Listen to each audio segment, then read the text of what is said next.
ये लहरें आती हैं। कई आदमी बैठ करके दांतों को आपस में घिसाते रहते हैं, रगड़ते रहते हैं, ध्यान के ऊपर बैठ करके, और विचार जाता दुश्मनों की तरफ कि उनका मैं विनाश कर दूं। हे परमात्मा, मैं उठूं तब तक वो मरा मिले मुझे। क्या ये ध्यान है? अगर ये तरंग उठ रही हैं इस प्रकार की मन के अंदर, जिसके मन में जो विचार चल रहा है वही तरंग बन करके उठेगा।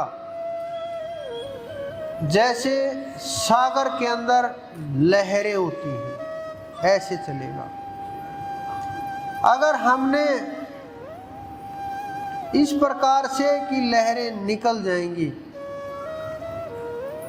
अगर हमने उसको कर्म में परिवर्तन ना होने दिया तो लहरें समाप्त हो जाती हैं। अगर वो कर्म में परिवर्तन हुआ तो लहरें फिर मन की हवा लगेगी और लहरें विकराल रूप ले लेंगी और सुनामी बन करके आएंगी, और जो इकट्ठा किया है सब बहा ले जाएंगी, तोड़ फोड़ करके बुरा हाल मचा देंगी। ये मानव का जीवन है, ये मन की तरंगे हैं, इनको पकड़ना सीखो। जितना इन तरंगों को हम दबाएंगे उतना ही क्रोध बढ़ेगा, विचार रोकने मुश्किल हो जाएंगे। कुछ लोग सोच रहे हैं न इनको दबाना है न इनका कुछ करना है, फिर करना क्या है? इनको देखते रहना है, करना ही नहीं कुछ भी, न रोकना है न हवा देनी है। बस देखो बैठ करके इनको,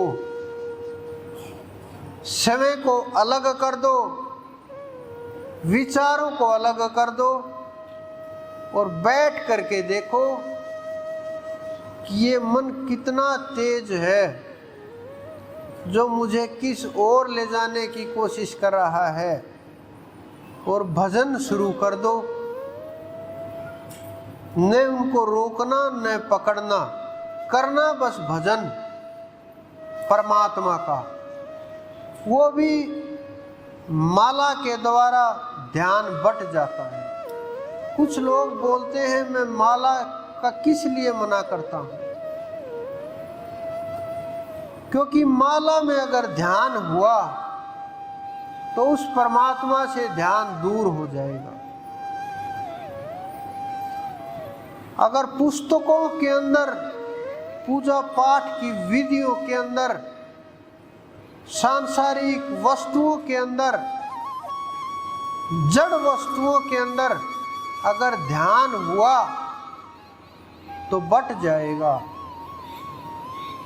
लेकिन ध्यान हमारा उस परमात्मा की तरफ हुआ तो वो कर्म कट जाएगा। कोई नहीं रोक सकता उस कर्म को टूटने से। ये कर्म का जो रहस्य है, जब हम इसको जान लेते हैं, जब हम कर्म को समझने लगते हैं और कर्म को पकड़ करके उस परमपिता तक रास्ता तय करते हैं,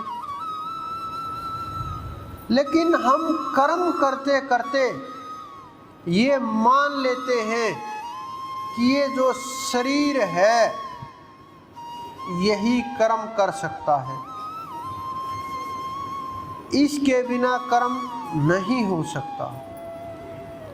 लेकिन वहाँ चलने के लिए अलग पैरों की आवश्यकता होती है। इन पैरों से आप वहाँ चढ़ाई नहीं कर सकते। बिनु पद चलई सुनई बिनु काना, कर बिनु कर्म करई विधि नाना। आनन नर रहित सकल रस भोगी, बिनु वाणी बक्ता बड़ जोगी। तन बिनु परस नैन बिनु देखा, घरई घरान बिनु बास अशेषा। असी सब भांति अलौकी करनी, महिमा जासु जय नहीं बरनी। तो वहाँ बिना पैरों के चढ़ाई होती है, बिना आँखों से, बिना इस आँखों की ज्योति से उस ज्योति को देखा जाता है। उस दिव्य प्रकाश का जो अनुभव है वो इन आँखों से नहीं किया जा सकता। उसके लिए उन अलग आँखों की आवश्यकता होगी। उस शब्द को सुनने के लिए इन कानों की आवश्यकता नहीं होगी। वहाँ चढ़ने के लिए ना पैरों की आवश्यकता होगी। इस शरीर के किसी भी अंग की आवश्यकता नहीं होगी। समझो साधना शुरू हो गई, चढ़ाई शुरू हो गई। अगर हम केवल मात्र इस शरीर के ऊपर ही अटके रहे कि मेरे हाथ में दर्द है, साधना नहीं हो पाएगी। मेरे पैर में दर्द है, मैं बैठ नहीं पाऊंगा। मेरे गर्दन में दर्द है, आसन नहीं लगेगा।